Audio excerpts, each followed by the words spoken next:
Hey YouTube, welcome back to my channel.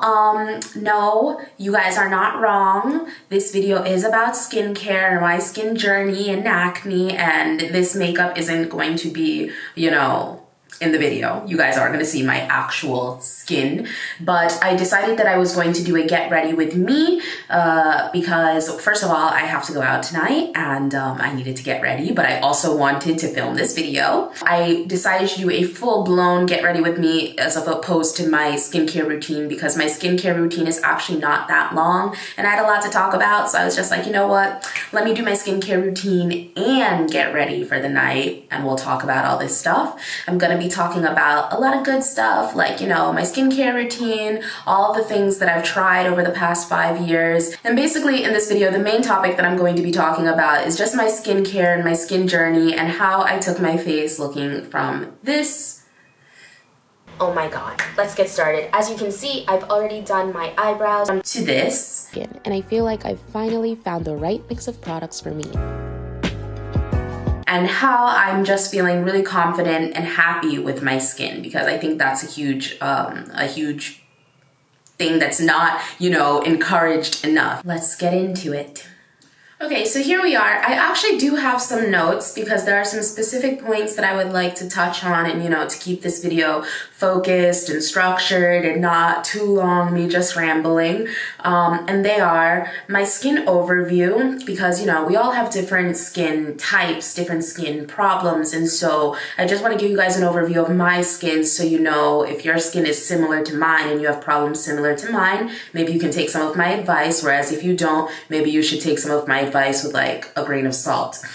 That I want to go in and talk about specifically when my skin was at its worst and show you guys some, where I'm coming from because my skin is far from perfect. I still have imperfections, marks, scarring, and my skin still scars very easily.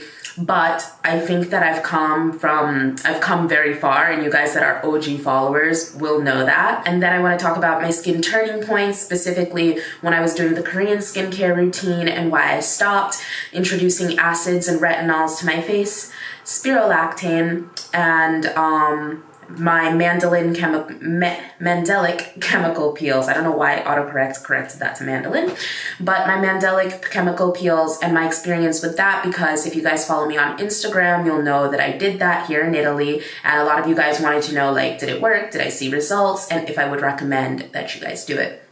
Then I want to go into products and products that I use and must tries because the products that you guys are going to see for my skincare routine in this video aren't necessarily the only products I use. They are favorites, but I have a lot of skincare favorites and I have a lot of products that do specific things that whether it's morning time or whether it's nighttime or what specific issue I'm trying to treat that day is going to dictate what product I'm using. So just because you see a product in this video doesn't mean that's the only singular product that I use, and there are other products that I'd like to recommend.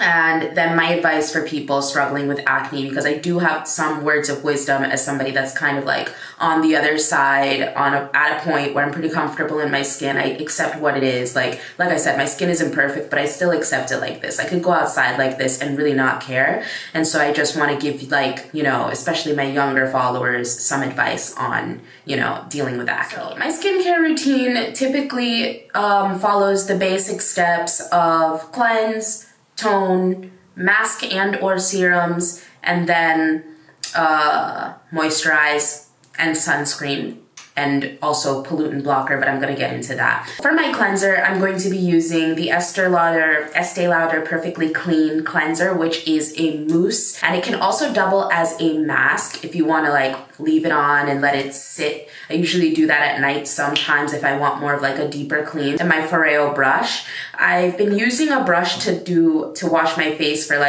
2 years now, and I do feel a difference with respect to just washing my face with my hands. Now I'm using the Foreo one because it's more comfortable. I like that it's small and I can just toss it in my makeup bag and carry it. And it also comes with a case. You can toss it in the case and then toss it in your makeup bag and carry it if you're traveling. It's lightweight. I like that it doesn't use batteries, but the battery life, it's rechargeable through a wall outlet. And the battery life is also pretty long. I charge it maybe once a month and I use it twice a day. So I use my Foreo to apply my Estee Lauder Perfectly Clean Cleanser. Let me get some water. And I'm going to just go in and rub this in, like, just do this part for like 60 seconds about, you know, the beautyologist. Got that 60-second rule on lock. So anyways, let's talk about my skin and my skin overview. So I have oily combination skin, which you guys probably hear a lot of people say, but I really do. I went into Kiehl's and I got tested, and basically my T-zone area and my nose and my chin are oily areas, whereas my cheeks are actually dry. And it's important to know your skin type because depending on your skin type, I mean, it sounds obvious, but depending on your skin type, it determines what products you should be using and also where. So maybe I'm not going to use a mattifying primer on my cheekbones to make them dry out even more and overproduce in oils. Whereas I can use more mattifying products on the oilier parts of my face and they'll be able to do their job. I don't really feel comfortable in saying that I have acne prone skin because honestly, most people have acne prone skin. Most people get acne, and it's not like I get acne randomly. My acne is very specific. My acne is hormonal and I only get it around my period. Like, that's it. It doesn't matter what I'm eating. It doesn't matter what products I'm using. In terms of like, I try out a lot of new makeup and beauty products and I don't break out in acne because I try something new. I break out in acne like clockwork about a week before my period. My acne and my skin type is also genetic in the sense that all the women in my family had the same problems as me.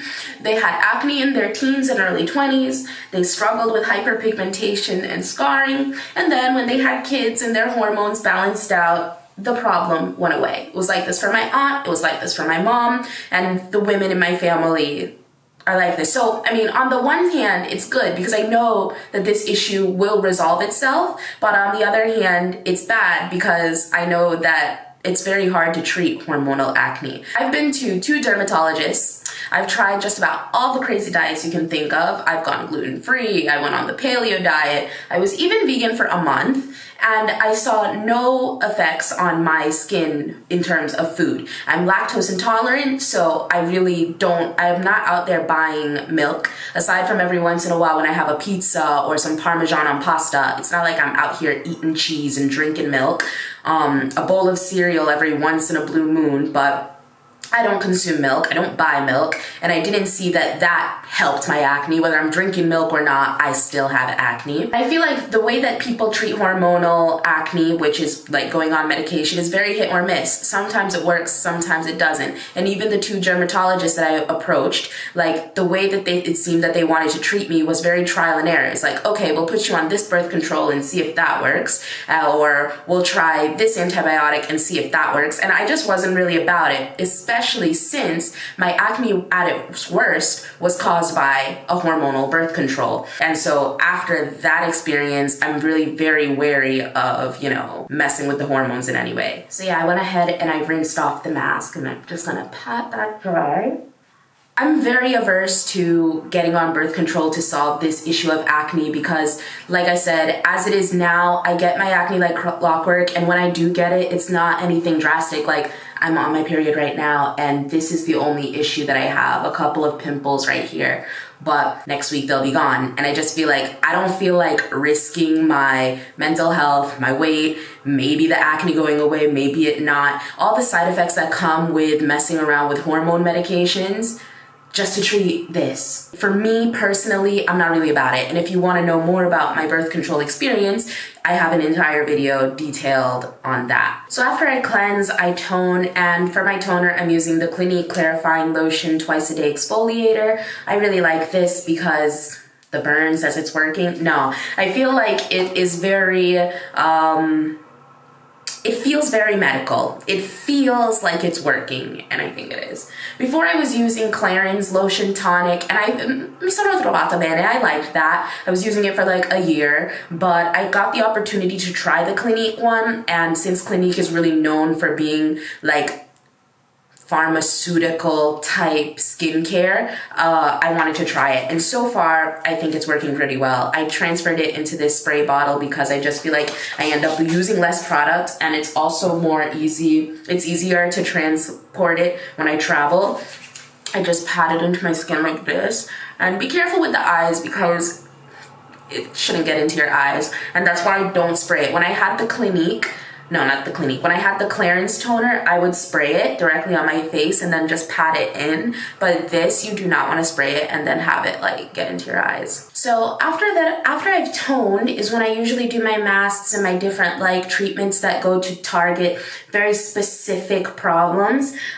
Since it's daytime and I'm also in a rush, I'm not going to like do a mask right now. But it's not a serum, but this is a dark spot corrector from Clinique. It's called Even Better, and it says that it's clinically proven to lighten dark spots in 4 weeks, and I did start using it around 3 weeks ago, and I think my dark spots are doing all right, so I'm gonna keep going. Just take 1 pump of that, and I put it on after I have toned and balanced my pH. You put it all over. The directions are pretty specific. During the day, I really try to like limit the amount of products I use, both for time's sake and also it's mostly for time constraints. The moisturizer that I just used is from Darphin actually, and it's their Ideal Resource Smoothing Retexturizing Radiance Cream. It doesn't leave me feeling like greasy or anything. And then after this is when I put on some sunscreen, some SPF. And for my sunscreen, I am using the Shiseido Urban Environment UV Protection Cream Plus, which is also supposed to protect you from the pollutants in the air. And this is important because I recently learned from a video by Sydney Black, her guest, because she was talking about Korean skincare and like caring for dark skin and specifically hyperpigmentation. And her guest, who is a facialist, if I'm not wrong, said that it's not just the sun that can increase dark marks and dark spots on your skin, but also pollution. So you want to look for a sunscreen that's either taking care of both, like this one, or buy 2 products to combat both. Because you should be protecting yourself from the UV rays and the sun, but you should also be protecting yourself from the skin, from pollutants. And if you live in a big city like Milan, you are very exposed to all types of grub in the air. So I just take a little bit of sunscreen and I just put it on my cheeks and on my forehead. I try to stay away from my eyes because during the day the sunscreen can slip and get into your eyes, and the sunscreen is not shouldn't be in your eyes. It hurts. What else can I say? It irritates my eyes when it gets in, so I don't put it anywhere near my eyes. I just have sunglasses to protect my eyes. After my sunscreen, I put on some contour nooki or under eye cream, which is, for the day, I like to use it, especially if I'm wearing makeup, because it just helps the appearance of your concealer and the fine lines underneath your eyes. A good under eye cream is like a must. This one is from Estee Lauder, and it's the RE-NUTRIV Ultimate Diamond Transformative Energy Eye Cream. Very long name, which means that it works. No, I love this eye cream. It's very rich. Smooth that around my whole eye area, especially the under eye. Really work it into those creases. And that's actually pretty much it for my skincare routine for the morning time. And then I go into like my makeup and prepping. So I stopped talking about my skincare journey. Let me get back onto that. Let's talk about when my skin was at its worst. Now my skin was at its worst specifically from 2014 to 2017 because I decided to go on this birth control called Implanon. Like I said, I have a video all about my whole experience, so I won't go too deep into it, but basically I had this birth control in that lasted for 3 years, and one of the main side effects of the birth control was that it would give you irregular periods. Irregular meaning also like extremely long periods. Now I just told you guys that my acne is very hormone dependent and only shows up when I'm on my period. So if I'm on a birth control that is elongating or irregularizing, I don't even know if that's a word, my period and my menstrual cycle, it had a big impact on my face. When I was having like those long 3-month periods, I was also having like long 3-month breakouts, and it wouldn't just be a couple pimples on my cheek, but it was everywhere. Like, again, I'm gonna just give you another like refresh of what my face used to look like when I was like really in, I think I was like 2 years, maybe almost 3 years in. And it was crazy because during this time, I never made the connection that it was this birth control that was messing me up. But as soon as I got the birth control out, my acne issues cleared up. Like literally, it was like from day to night. From one day, I had a million breakouts on my face, and the next day, once I got it taken out, I no longer did. So it was like, dang, Tia, you played yourself. Because while I did solve the acne problem, I was left with another pretty huge problem, which was the hyperpigmentation and scarring from all of that acne. And let me tell you that that has been the struggle. I mean, acne, I don't have an acne problem. I don't have all these breakouts, but I do have the issue of any little time that my face gets scarred, whether it be from a blemish, whether it be from a pimple, whether it be from somebody just like, from something just falling on my face. It scars terribly and it stays there. 2 months ago, I got this, not 2 months, it was around March. So yeah, so now it's May, so 2 or 3 months ago, I got these 2 pimples on my cheek. And they popped by themselves, and you guys look at the mark that it left.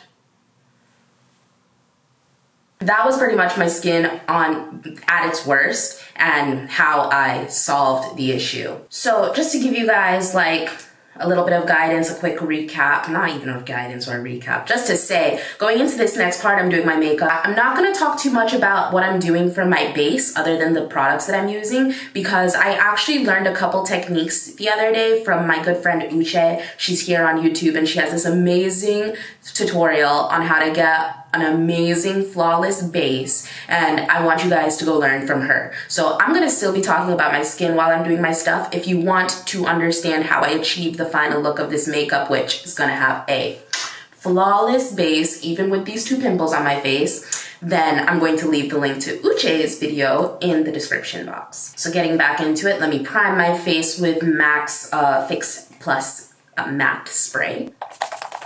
Wow, maybe I exaggerated there. Let's talk about some skin turning points and some points when I saw some real changes in my skin finally after the birth control fiasco. The first skin turning point for me was around, I want to say, October of 2017. I had gotten my implant taken out in March. So in March, finally, I got some peace in terms of like pimples and breakouts, and I could finally start working on recovery and fixing my skin and all the scars and whatever. And so in October, I started the Korean skincare routine. And so I was a pretty die-hard Korean skincare proponent, or I don't know, supporter. I went out one day, I got all the products, and oh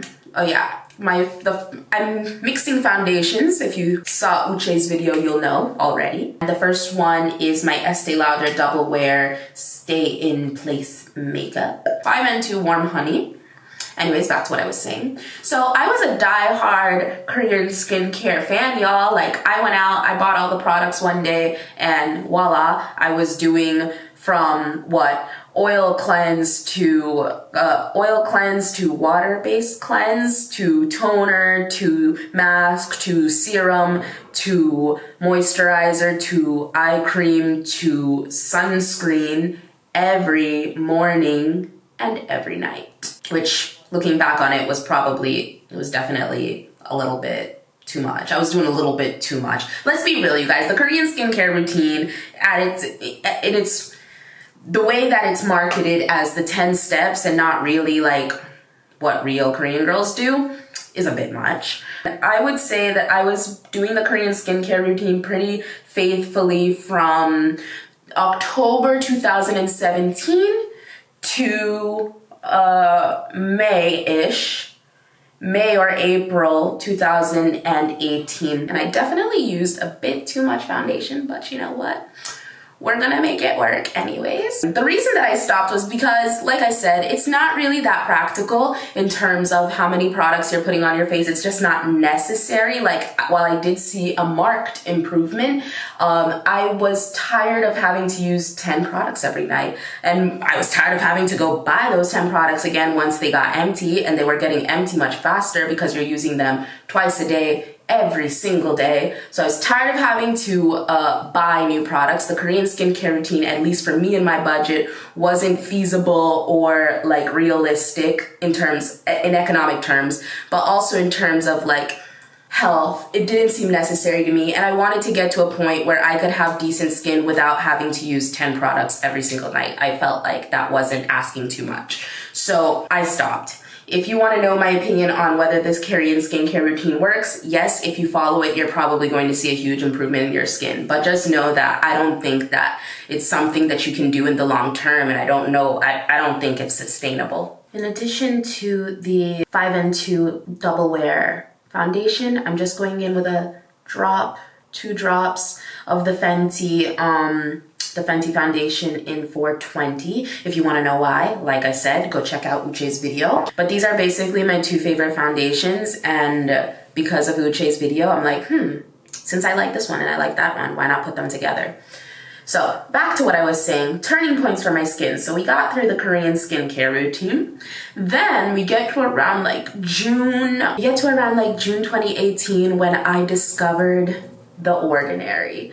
And you know, it's like the gates of heaven just opened up, because from that moment on, like, you would think I already was from the Korean skincare routine, but from that moment on, for real, I was in the skincare game, because that's when I started like using acids and retinoids and other really more like, you know, I wasn't just washing my face with soap and slapping on some lotion afterwards. Like, I was getting into it. I was doing acid peels, chemical acid peels, like at least once a week. It got to a point where I was doing it like every other day, actually, because I saw a huge difference.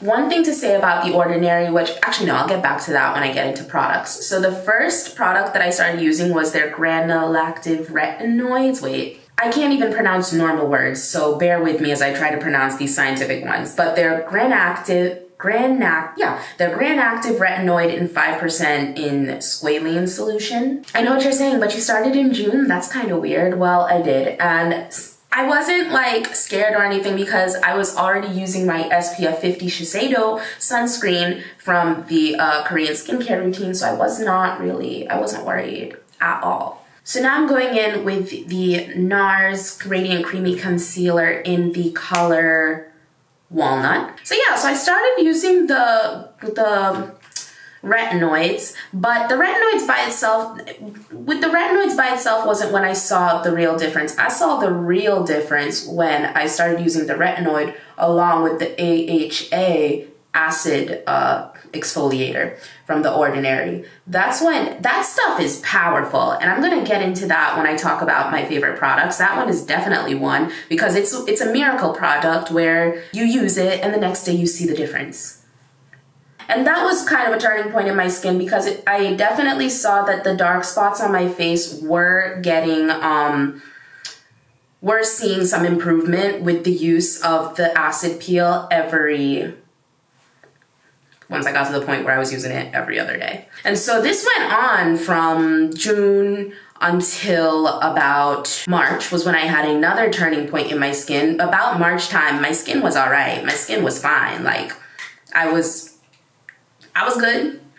But I decided that I wanted to do more. I wanted to try something else that I had heard about, that I had heard people had a lot of good feedback from, and I wanted to get into the actual like deeper acid peels, the ones that were supposed to peel your face off. Because as amazing as The Ordinary peel is, it just was not made to do the heavy duty penetration that I needed for my dark spots. It's not the product that was made for that. It does great on if you have like surface marks, but if you had like deep 3-year deep scarring that I had, I needed something stronger. So I wanted to go to the actual like esthetician and start getting like clinical grade acid peels. And so that's what I did. I did a lot of research and I finally came up with the mandelic acid peel because, you know, when you have dark skin, acid peels are a little bit dangerous because they could end up having the opposite effect. Instead of lightening your skin, the marks on your skin and the hyperpigmentation, they could end up damaging your skin, and when your skin like heals itself, the marks will be even darker than they were before, like proliferating the problem and making it worse instead of solving it. I did all my research and I said, all right, I want to do the mandelic acid peel. I found an esthetician, an aesthetic studio here in Milan that did them. I signed up for 5 sessions to be done over 5 weeks, and it was great. It was great. I mean, I had no real negative side effects, and I saw an improvement in my face from the very first treatment. Doing your makeup with the wig already on is hella annoying, but I guess I'm doing this for aesthetic purposes, huh?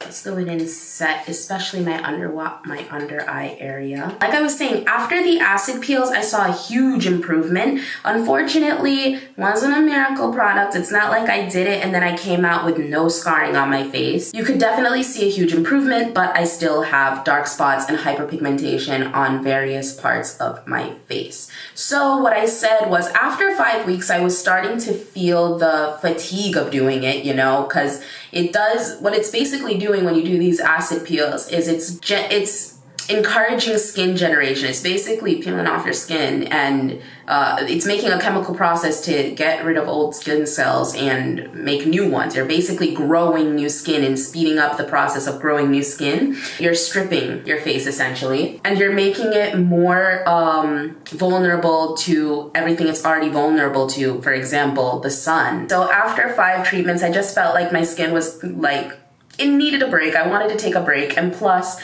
by the time I had finished, it was right before my trip to Nigeria, which was first of all, Nigeria is in Africa, lots of sun, lots of heat. I didn't want to like do the chemical peel around a time where I would be really exposed to the sun. And now it's end of May and we're basically already in the summer. So I said, you know what, I'm going to give myself a break. I'm going to go this summer, let my skin naturally heal. And then once fall comes around, I'll try to have like another round and see if I can get the scar tissue like even lighter. That is pretty much my skin journey, and it brings me to where I am now. I almost forgot to include the piece on spironolactone. Spironolactone is a pill that I take orally once a day that essentially acts as a hormone blocker. It blocks androgen, and I don't even know if I'm pronouncing that right, but androgen hormones in your body that end up causing like excessive hair and acne in women. And it actually wasn't invented for this purpose. People usually use it for like high blood pressure and other illnesses, but they recently found that it has been pretty effective in treating acne in women. And so a friend of mine had told me about it, and I went to the pharmacy and asked for it because you don't need a prescription to get it, and it's also quite cheap here in Italy. It's like €2 for 16 tablets.